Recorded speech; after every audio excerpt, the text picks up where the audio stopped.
من با دوستام دارم میرم بیرون. شما هم دیگه اینجا راحت باشید برای خودتون، قشنگ گل بچرخید.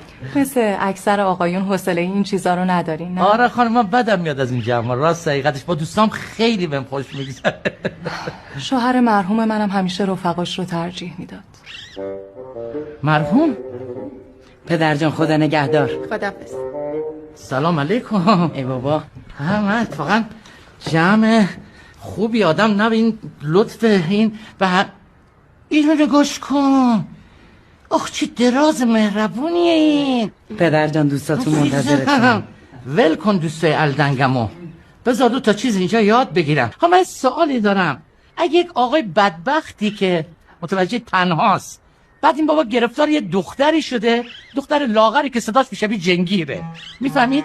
گرفتار اون شده الان. بعد این دخترم نمیره، از آب گل در اومده نمیره. بعد الان این آقاه که عرض کرد